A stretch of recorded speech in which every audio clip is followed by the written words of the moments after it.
mind, body, business with Maria Moore on the Rickey Smiley Morning Show. All right, y'all, Rickey Smiley Morning Show, man. I'm really excited this morning, man.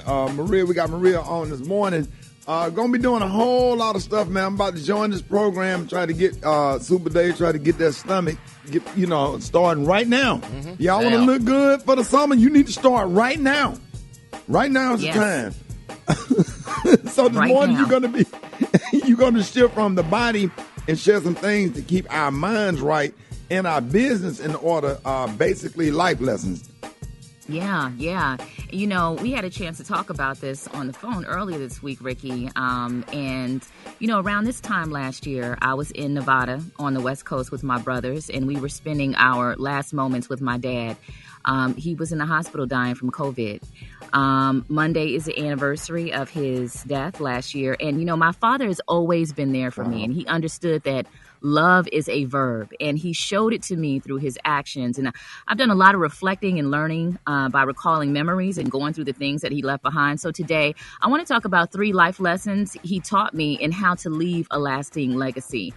Number 1, Rickey, memories trump money, period.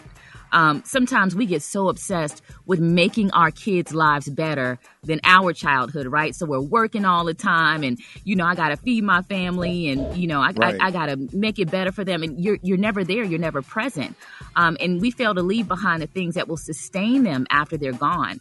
And we see this a lot of times, especially with celebrities. They're out, they're working hard, and they probably don't intend for it to be this way. But then, they don't spend a lot of time with their kids, and their kids don't know what to do after their parents are gone.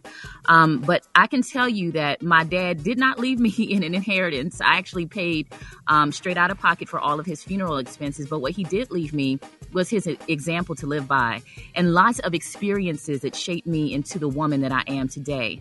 And he also left behind very personal things that have given me a lot of comfort, clothing that he was photographed in decades ago, a letter that he wrote to my grandmother when he was 7 years old, Rickey. So this was in 1947. Wow. His passports, photos of himself when he was young. So, I know death can be a morbid topic, but just think about things that your children might think are important. Save certain things, especially things that you've been photographed in a lot, things that you were proud of that you can leave behind that can comfort them after your passing. Number 2, sometimes we need to re-examine our interpretation of love. My dad was an introvert. He wasn't very self-expressive, but he always did his best to make sure that I was taken care of. I had to move from family member to family member, state to state. And during that time, I struggled with feeling like no one loved me. But in retrospect, all of his efforts were to make sure that I was in a loving and safe home. And let me tell you something. For those people who are grown and you're holding a grudge against a parent, and you have children yourself, you never know how your kids may misinterpret your love. You may be doing something out of love, and they feel like, oh, my parent, my mom, my dad is being mean. They don't love me. And you may need your child to show you that same grace one day. So let go of the grudges. Finally, Rickey, have your affairs in order.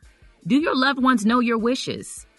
Can they access important documents, accounts, passwords? My dad had a do not resuscitate order. So we knew that if he got sick, and they were trying to bring him back, he wanted to go naturally. He wanted to fight naturally. He never got on a respirator. And he was fighting all the way up until the very end. Make sure that they have passwords to important files and documents in your computer. You know what, Rickey? My dad, he taped all the passwords to everything on his keyboard. So I go into his office and I'm hovering over the keyboard like it's somebody naked, because I'm like, I don't want nobody to see these passwords. Right. But, in his wallet, he left all his PIN numbers in his wallet. Everything. But he left everything in order, and my dad was just an amazing man. His name was Eugene Simon Williams. I'm just so grateful to be his daughter. Yeah. First of all, we are definitely sorry for your loss.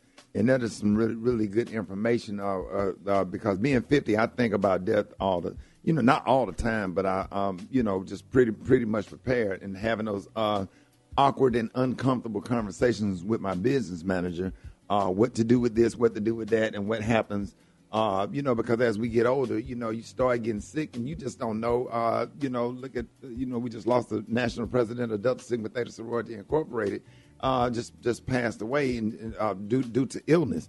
And you just don't know. Tomorrow is not promised. And you are absolutely correct, getting your affairs in order or whatever, and making sure that we have life insurance policy or whatever, and having these uncomfortable conversations with your kids. Now, they're going to cry when you have a conversation or whatever, but just say, hey, someday, I'm not going to be here, but here's what to do if anything happened to me. You know what I'm saying? Yeah. And right. We have to have these conversations because sure enough, we're the only species on the face of this earth that walk around knowing that someday we're going to die. Animals don't know, trees don't know, but we know. So we need to be prepared for it and stuff, and kill this GoFundMe stuff and go get some insurance. And then Ricky too, just making the most of life. Don't hold grudges. Right. Don't dwell on stupid stuff.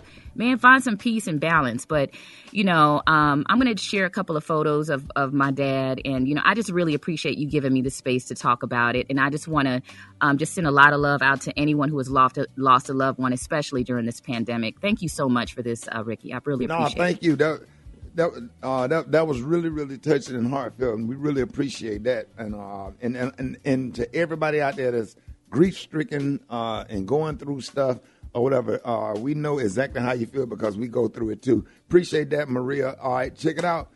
If anybody want to play Battle of the Sexes, y'all can call me up. I need a man or a woman. Y'all need to call me right now. Get on the telephone. Hit me up at 866-9-RICKY, 866-9-RICKEY. Rickey Smiley.